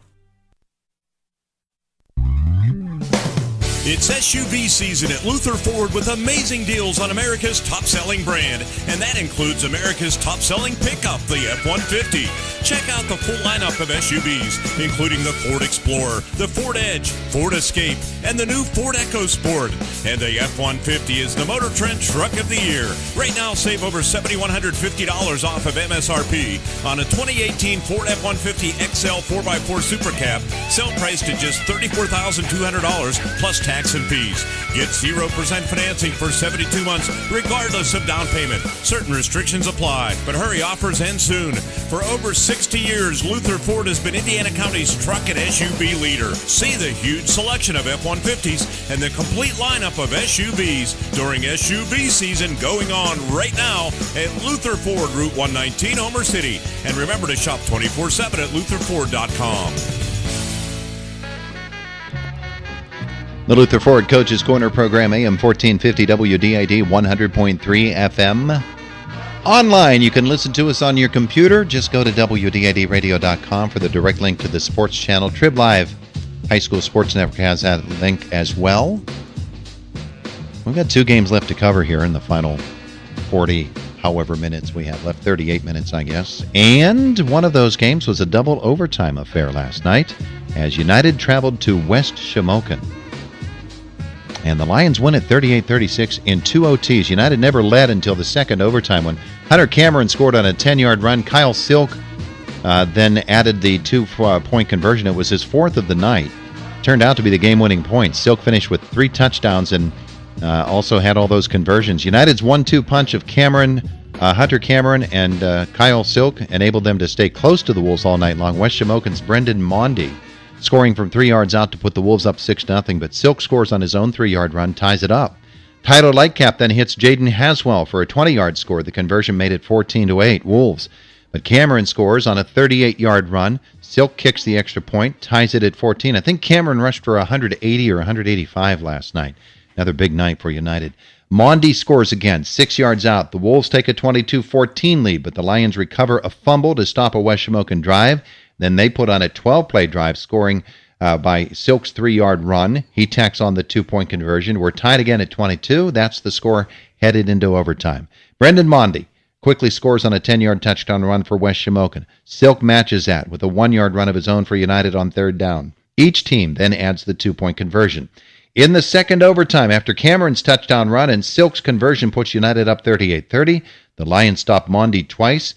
Lightcap hits Elijah Linhart for a 10-yard score, but the Lions keep West Shamokin out of the end zone on the conversion attempt to seal United's 3rd win of the season. Double overtime for Coach Kevin Marabito and his United Lions last night. They get the victory over West Shamokin, and we get a chance to talk to the 2 coaches involved in this affair. Kevin Marabito and his United Lions get win number 3 on the season for them. Is Kevin Marabito gets the win in overtime. Coming off that tough game against Salzburg last week, Coach, the guys could have been down, but it appears as if they not only did not get a little bit lower when West Shamokin scored on you, but they stayed right with them the whole game. That's it, Todd. I mean, you never know where your kids' mindset are after a loss like we had last week. I mean, we told them Monday you got 2 ways to go. Either you can jump back in the car and, keep going, or, you can just leave it stalled right here and finish the season the way you want. I mean, it's the way the kids were, but, as the week went on, I mean, I told them we had a pretty good week, but still I was unsure. Last night they were relatively quiet when they got there. I mean, the other fear I had yesterday was no school. You never know what kids are going to do if they'd hunt all day or sleep all day, changing routine. It was just everything. But going over that was quieter than what it normally is. Our kids are usually quiet, but it was quieter, and and it just kept as it went. The kids just, when they stepped on the field, it was just a different bunch. They wanted it. It's really what I said. Last week Salzburg wanted it more than us. And this week I think we wanted a little bit more than West Shamokin. It was a battle, but our kids did what they had to do. They worked hard, and it wasn't. Stats show a couple players, but this was a team effort win. It was everybody from the ones on the field to the kids on the sideline. Everybody was in it, and it was a great win. Coach, West Shamokin did hold that lead for a good portion of the football game, but you guys answered back, and that 1-2 combination that you have of Hunter Cameron and Kyle Silk. When you have horses like that you can ride, you got to ride them, don't you? Oh, you do, Todd. It's one thing we did last night is we did throw the ball a little bit, but when you got Hunter and Kyle, it makes it at times easy to call plays. If I was trying to defend us, who do you stop? If you can say, well, all we got to do is stop Silk. Hunter's going to get you. If you're going to say, all we got to do is shut down Hunter, Kyle's going to get you. And we sprinkled a little pass in with it last night, and it was there. But the one thing, and that's Kyle and Hunter say it all the time. If it's not for that offensive line, they're not going anywhere. But it's a luxury to have two good backs and the offensive line the way they played last night. Coach, take me into overtime, the second overtime, and West Shamokin has scored, and it's a 2-point game. It's the last play of the game. And from a coaching standpoint, you're hoping it's the last play of the game. Tell me about the final play. Well, we felt they were, of course, they went away from what they did on tape. They usually always threw the slant, and I think it might have been the slant in the what scored in that second overtime. But I thought we made the play, but he get in. But with that, it was just mainly let's hold on. We brought both linebackers up into B because they was killing us with the quarterback, the ISO up inside, and we were there, and I'm not mistaken, that's what they did try to run, and the kids rallied to the football, and I think I actually might have turned my back because I didn't want to watch. It was just there, but the kids just you could. I don't know. I've said it for a couple of weeks now. I can't read these kids anymore. But last night, you could see, especially when we got to that second overtime, they were bound and determined, and the defense made the play. Defense, doesn't play well all the time, but that last series, our defense, the kids, they got to the ball and they wanted it, and made the big stop, and the rest is history. Well, congratulations on the win last night for your team. I know they really needed it, and get to strap it on. It's kind of hard to believe, isn't it? There's only 2 games left in the Heritage Conference portion of your schedule. Yeah, it's gone by quick. The kids always get a kick out of me because we go up on that field the first day in August. I always tell them, look at the hillside. It's nice and green, and I keep telling you watch it. It's going to go fast. And if you really do, you look up at it now. The leaves are changing. There's less and less leaves, and the season goes by fast. It's a blink of an eye and it's over. At times it seems like it's a drag, but it's flying by. We're going into week 8. Mm-hmm. It just seems like it started, with our coach's corner, the first one. It's just gone by fast, and you just gotta keep plugging, and you're at the tail end. Let's get the job done. We put it in, and the season's ended, and seniors don't ever get to strap it on again, so make the best of it. Absolutely. Got to do that. Coach, thanks for being with us this morning. All right, Todd. Thank you, buddy. There's Kevin Maravito, victorious last night in double overtime over West Shamokin. If you have a team on the winning sideline, there has to be one on the other sideline, and that was John McCullough for West Shamokin last night. He's John McCullough, the West Shamokin Wolves. Coach, he had a lead, but never a comfortable one for almost all of that football game against the United Lions last night, and just couldn't complete that 2-point conversion at the end. I know the kids must be awful disappointed. Yeah, last night was tough. We led throughout the whole game. We just could not pull away. Unfortunately, we were up 22-14. There probably was about, 4 minutes left, and they went on a drive and tied it up there at the end. We just could not get, couldn't pull away from them. They're a good football team. Our kids played hard.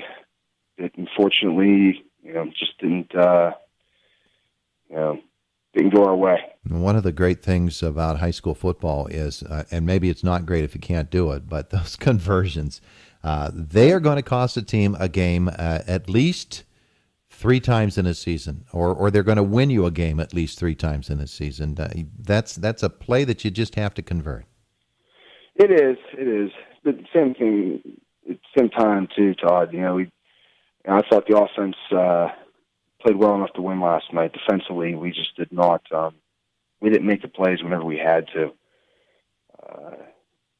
We have to convert that in overtime, yes, to continue it. We should never put ourselves in that situation. And whenever you do, the margin for error is, very small. So, we should never put ourselves in that situation. Coach, talk a little bit, if you would, about the tandem of Hunter Cameron and Kyle Silk for United and the challenge of stopping those fellas. Well, I was, you watch them on film and, preparing for this game, it worried me. They're big, they're physical, they run hard. And they wore us down as the game went along. And once we got in that overtime, they just kept hammering away at us. They're a tough combination to deal with. And last night we had our hands full. Yeah. They are an awful tough combination, and they've got some big fellas up front that can open a hole or two. They don't need a really big hole because right. They can either run through it or they can actually create the hole themselves. They run so tough. Right. For your ball club offensively, give me an assessment of them at this point of this season. You've got some talented guys that can move the football. You've got a quarterback who's a veteran that can deliver it.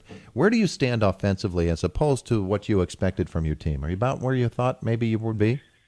Yeah, I think, not only offensively, just both sides, we need to be better than what we are right now.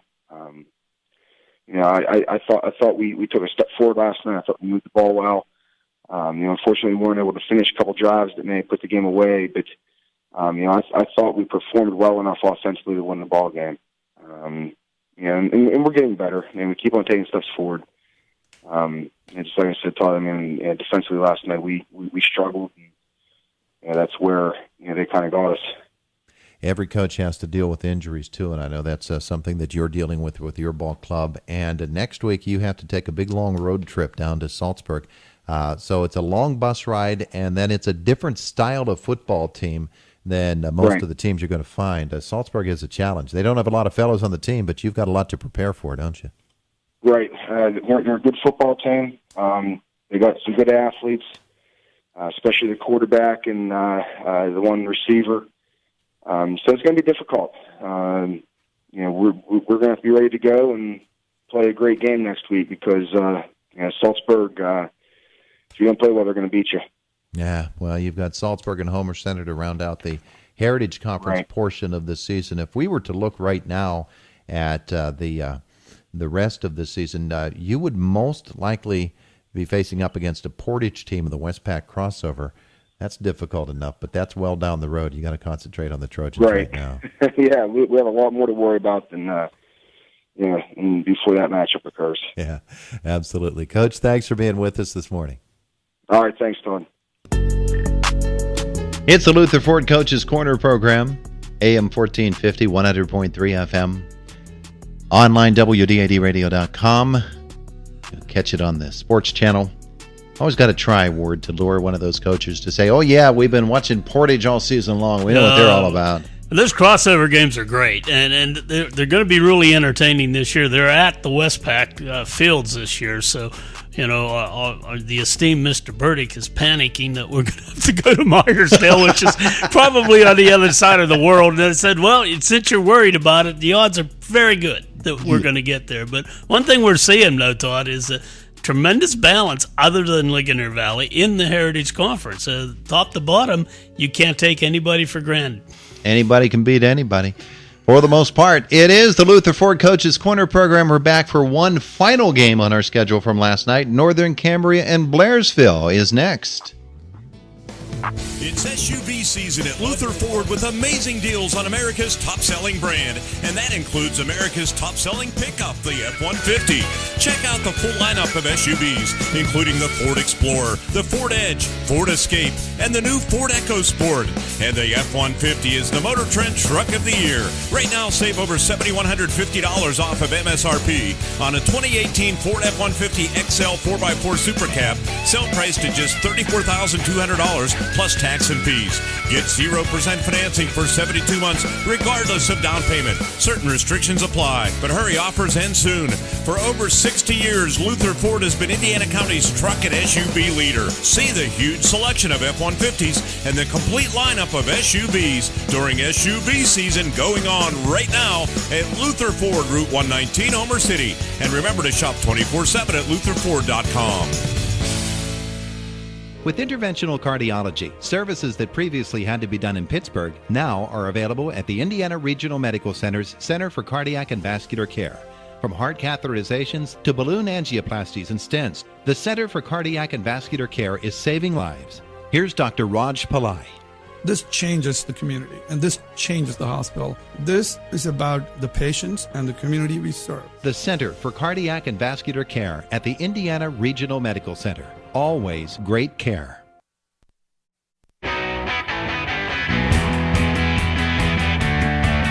The Luther Ford Coaches Corner program, AM 1450, WDAD 100.3 FM, and the Sports Channel.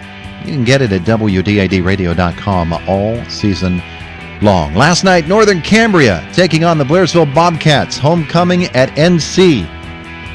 That's fun, isn't it? Oh, they have a parade before every game. Yeah. Fire trucks come down, they make a big deal out of it, and it is a big deal. High school football is great for these towns, so that made it all the better. And a big win for the Colts. They're shaping up for the climactic battle, I guess you could call it, next week with Ligonier Valley rolling in. But they had the Blairsville Bobcats in front of them last night. Here's Chuck Clark.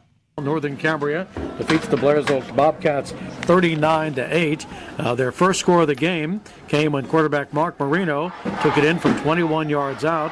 53-yard drive in 8 plays. Vassal added the 2-point conversion. Early in that first period, it was 8-0. First play of the second period, Northern Cambria's Mark Marino, an 8-yard touchdown run. That drive covered 35 yards. With the extra point, the 2-point conversion, 16-0 Colts. 10:45 to play in that second quarter. Ben Vassal, a 36-yard touchdown run, and the point after kick put the Colts up in front 23-0. Blairsville's only touchdown of the night came with 5:23 to play on a 4th down punt. Short snap to Devin Burkhardt. His pass to Adam Ratkus covered 72 yards. Hennigan with a 2-point conversion, 23-8. And before the half ended, Ben Vassal, a 10-yard touchdown run, 2-point conversion, 31-8. Colts added another touchdown in the third quarter. Got a touchdown and then a safety late in the game when Zach Artley was tackled in the end zone. Final score 39-8. Coach DeToria, another instance here where Blairsville just ran into a very big and physical football team.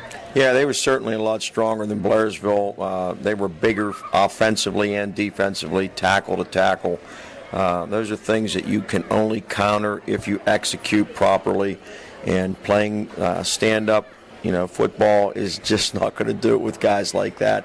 But it was more of the same type of situation in Blairsville's situation, and that is, can't get off the field in 3 downs.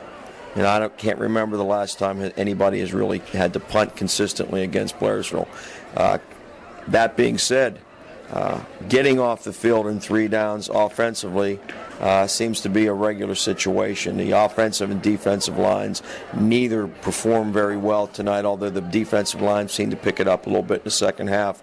There were some spikes of, I would say, some talent shown by Sincere McFarland at times, but most of the time he spent running for his life, as were the quarterbacks tonight. So not a very good showing. It's a big win for Northern Cambria to keep their season alive, and certainly wanting to get a piece of Ligonier next week, but it may prove to be a costly win. They lost their quarterback in the first half. I don't know what his injury was, Marino, but he is the general out there. He can throw the ball, he can run the ball, he runs the option. He never showed up in the second half. I'm assuming they took him to the hospital.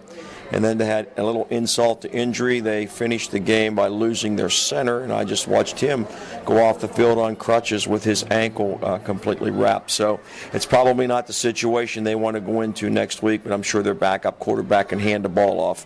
And that's basically what they'll be doing. The playbook is probably going to be a lot shorter against Ligonier, but I still don't think they have enough weaponry to hold off a strong and very athletic Ligonier team.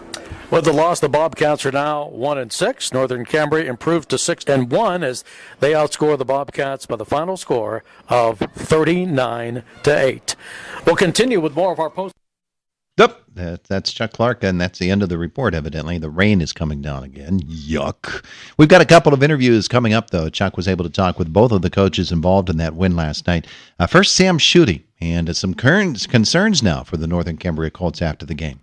Our Luther Ford Lincoln Coaches Corner program, Northern Cambria head coach Sam Schutte with the 39-8 victory over the Blairsville Bobcats. And, Coach, you did it the way you've done it pretty much all year, on the ground. Yeah, and that's, like I said, that's been our MO. I told the guys before the game, there's one way we're going to do this, and it's going to be our way. And that's what we did. We came out, relied on our line, relied on our running backs, and for the most part, we got that done tonight.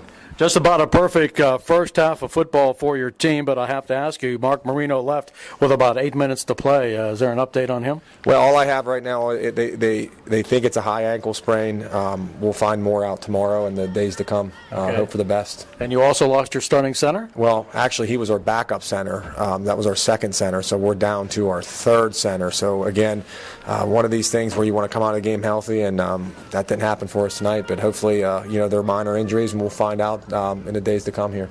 All on the ground in that first quarter of play, and it produced an 8-0 lead. With the size of your linemen, with the experience of those guys up front, that's exactly what you want to do when you have the football. Yeah, we want to eat clock, keep their offense off the field because, again, they have a very potent passing attack, and the less that their offense can be on the field, the better off our defense is. So, that was our game plan going in, and we were able to execute that for the most part. And you're able to distribute that football to so many running backs that can pick up yardage. Yeah, and, we had a couple fumbles, which I wasn't too happy about, and, the guys were, just running hard and just not holding on to the ball. So it's nice to have extra guys to go to and call upon when you need them to. Ben Vassell had a big game tonight. You're up 31-8 at halftime. And what was the conversation in the locker room? Well, conversation in the locker room was just to stay motivated, stay positive, stay upbeat. Don't take anything for granted. Don't look past this upcoming half, and keep the foot on the gas and don't do anything stupid like turn the ball over. But we did that, and adversity strikes all the time on the football field. So we were able to bounce back defensively. We had a couple big sacks, which again kept their offense out of what they wanted to do, which definitely helped. And it's one of those things where it's a three-sided game, and special teams was big for us as well. So, when we were able to get those fumble losses, and, it was right back in there keeping that momentum on our side with special teams and defense. So it's nice. Your defense faced around 28 passes tonight. I'm sure that's going to give you some experience when you go down the line against the passing team. Oh, absolutely. And that was one of the things where it was like we were scared going into this game. We put a game plan in, and you hope it works. But at the end of the day, these are the types of teams that we have to face and do well against, because we're going to see it. absolutely going to see it. We're going to see it next week, and we're going to see it down the road. So I'm really proud of our secondary, how they were able to cover and communicate with each other. Both teams are able to get that bench in the game tonight. Yeah, and it's good. That's what this is about. Is all the kids are playing, progressing, getting better, and they came out healthier than we did. But again, that's the goals. You just want to get better each week, and I think both teams can say they probably in some ways did. Now, you started the season strong, then you had the loss to Marion Center. Are you starting to build that confidence back up? Yeah, we are. And again, it's one of those things where we had the confidence going flying high, and then you lose a couple guys, and then you kind of got to reorganize your team, and the guys got to get used to each other, and then you kind of got that cohesion back with Tamalo, our second center, and then now we'll see what happens, because we got a tough one coming up, and we got to get some cohesion with our line and our backs, and hopefully our quarterback, and that's just what we got to do as a team. Ligonier Valley next Friday night. That's the game that people have been pointing to all season long who follow the Heritage Conference. What specifically will you be working at practice this week?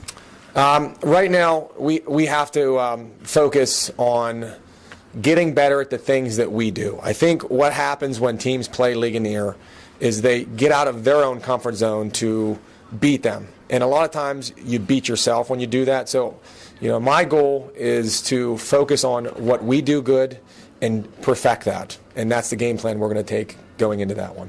Well, Coach, hopefully your injured players will be back in action next week. Good luck, and good luck down the line, because I think you're going to see this Northern Cambria team try to make some noise in the playoffs. I sure hope so.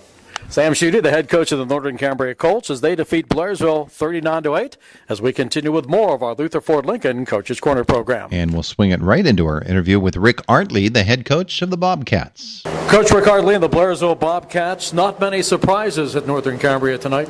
No, I mean, we knew they were going to be tough up front, and the offensive defensive line just dominated the game. And when that happens, I don't care who you are, you're going to have a tough time against a team that's that difficult up front to handle. But then they had all the skill guys to make plays as well behind them. So, we knew coming in here it was going to be a difficult task for us. But, they're a good team that's, got a good shot to play next week with Ligonier if they can get Mark Marino healthy. That's a big issue. But I know he came out of our game, but he's a tough kid. I'm sure he's not going to let this game get by without being in there. Now, they scored on their first drive of the game, but you only trailed by that touchdown at the end of the first quarter. Yeah, we had some opportunities throughout the first and second half. We got a couple turnovers, that kept us at least within striking distance. But when you turn the ball over as many times as we did against that kind of team, we're going to have a very difficult task, trying to play with them. Mm-hmm. A lot of size, a lot of experience for this Northern Cambria team. Did that begin to wear you guys down after a little while? I don't know about that. I just think they just had fewer possessions early. Once they had those possessions rolling, they were scoring. In that second quarter, they scored fairly easy, and they're just a good team that's, early in the game we were able to hang around a little bit, but once they, 31-8 at halftime, we only scored on a fake punt. That's not enough for our offense. We have to do better than that. And again, they dominated the line of scrimmage, and when they dominate the line of scrimmage, both sides, it's going to be a lopsided score like that. They lost their starting quarterback, Mark Marino, about 8 minutes to play in that first half. Did that pick up your defense at all, thinking maybe we can make a dent in this? Well, we were able to get that interception at the end. We go down and, we're 23-0 at that point, go down and score and make it 23-8. And you're still somewhat in the game at that point. If we could have got a stop, but they were able to drive it right down the field on us on the next drive to go up 31-8. Then at the end of the half, we still have a chance to get a score. We got the return on the kickoff, got the face mask, got the ball out around the 50. And, at that point, you got to find a way to get the ball in the end zone. And we end up turning the ball over on downs there with just, a mistake made by our quarterback at that point. The Bobcat defense accounted for 4 or 5 turnovers tonight. Yeah, they did create some, and that's something that, we've been trying to constantly preach. And, this team is so young, and we're finally really, honestly getting these younger guys legit opportunities to play. Devin, we yanked him at the first half. Some of the issues that took place in the first half. We have to, down 31-8 at Northern. We felt like we were behind the 8 ball quite a bit at that point. So we have to get Zach some experience. Devin came in last year with 0 experience, and we got to get Zach some of this late in the season here in games like this. It's a no-brainer in my eyes because he has to get some work. He's gotten 0 work on offense in practice because we're still working with Devin quite a bit, and that's my fault. But he's also trying to learn more at that linebacker position, so he's given us looks on defense at that point. So this is his first real experience at quarterback with some starters on the field other than late in the game. We kept some linemen on the field with JV players, and he's made some plays there. But, today at least he got some experience. But Devin is definitely the starter next week. There's no doubt about it. Finally, Coach, big week of practice this week. You get ready for Homer Center Friday night. Yeah, we're down to 3 games to play, so these seniors are down to their last 3 opportunities to play football, and that's something that they have to understand, and it shouldn't be that difficult to get ready to play a team like Homer, and then obviously the second to last game is Ligonier, which is going to be very difficult, but then you play the crossover game. So, they got to go into this game hopefully thinking that they have an opportunity to play, but it won't matter what happens if we continue to turn the ball over, and that's just what's been killing us. Today it was kind of even a little bit because Northern gave us a few back, but by the time that started to happen, we were already out of the game. Rick Hartley, head coach of the Blairsville Bobcats, as the Cats lose at Northern Cambria 39-8.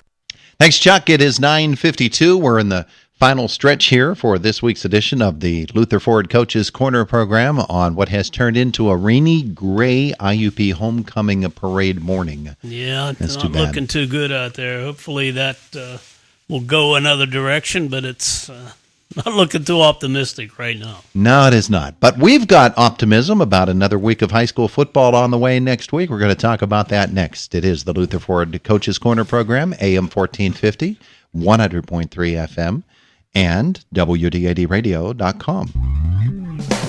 It's SUV season at Luther Ford with amazing deals on America's top-selling brand, and that includes America's top-selling pickup, the F-150. Check out the full lineup of SUVs, including the Ford Explorer, the Ford Edge, Ford Escape, and the new Ford EcoSport. And the F-150 is the Motor Trend Truck of the Year. Right now, save over $7,150 off of MSRP on a 2018 Ford F-150 XL 4x4 Super Cab, sale priced at just $34,200 plus tax and fees. Get 0% financing for 72 months, regardless of down payment. Certain restrictions apply, but hurry, offers end soon. For over 60 years, Luther Ford has been Indiana County's truck and SUV leader. See the huge selection of F-150s and the complete lineup of SUVs during SUV season going on right now at Luther Ford, Route 119, Homer City. And remember to shop 24/7 at lutherford.com. Ooh, your good health looks so good on you.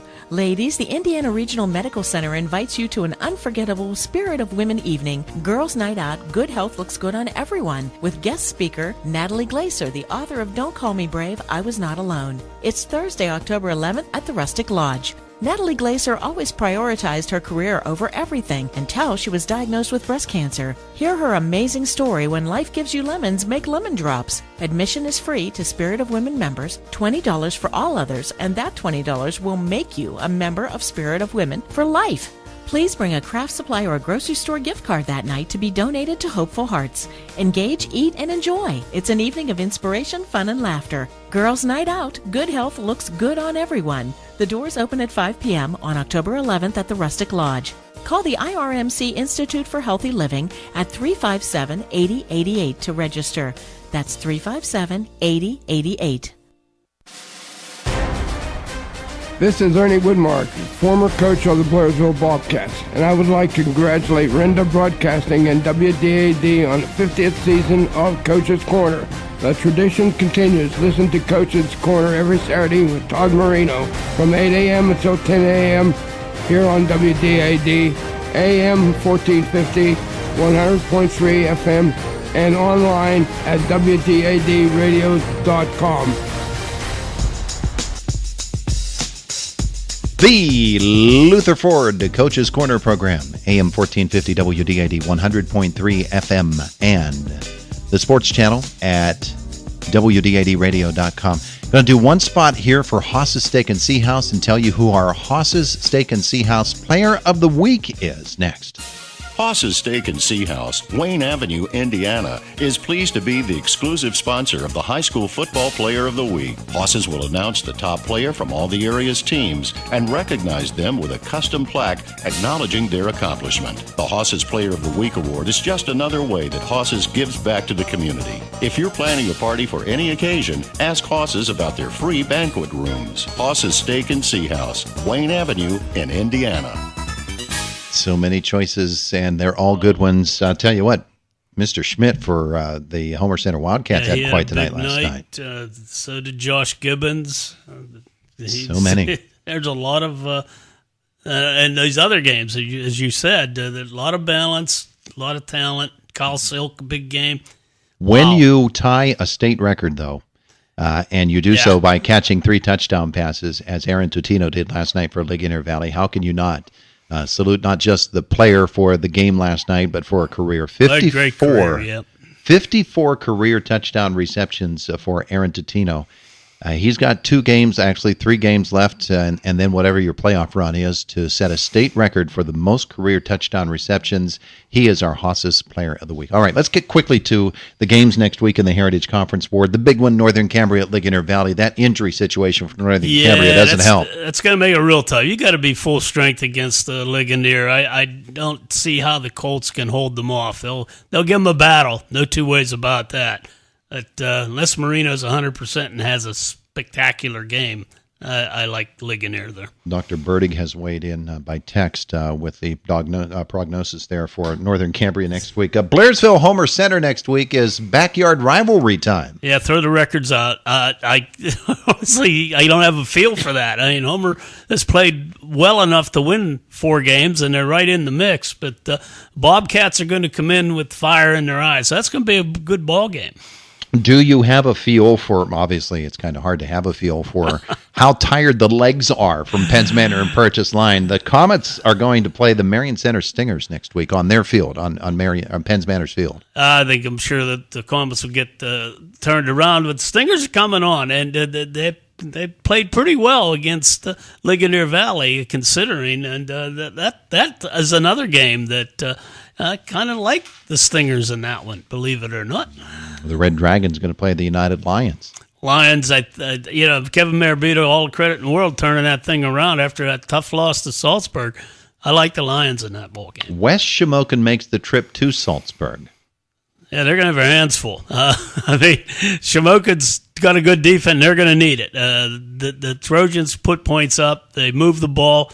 I'm impressed, just kind of wear out, and that's the only thing. I got to give the Wolves the edge in that one. Mm-hmm. All right, we're less than a minute to go in this week's edition of the Luther Ford Coaches Corner program. How would you like to be at Mansion Park today to watch Richland play Bishop Guilfoyle? Yeah, that's going to be a great game, but this weather might be a factor in that. Certainly hope it's not, but wow, that's a battle of titans there, is it not? My goodness, that'll be fun. IUP, if you're not going there's George P. Miller Stadium. Boy, yeah. IUP Slippery Rock, both 4-1. Big game. Always a good game when the Rock comes to town. Absolutely, and Jack will have that on 92.5 FM U92 and the U92 Sports Channel. So our games next week, we'll have the Northern Cambria Ligonier Valley game on U92. Of course, Blairsville and Homer Center, that's where we double them up. We do the Blairsville broadcast crew on Cat Country 106.3 FM. We do the Homer broadcast crew on 1160 and 101.1 FM. That means I have extra coaches to talk to next week. Thanks a whole lot for that. In a crowded booth. Yeah. So those games, and Indiana taking on Blackhawk at Blackhawk on Friday night. Tony Michaels Jukebox Saturday is coming next. Enjoy your IUP homecoming weekend. And thanks for joining us here on the Luther Ford Coaches Corner program. The music you love is here on AM 1450 WDAD Indiana and 100.3 FM.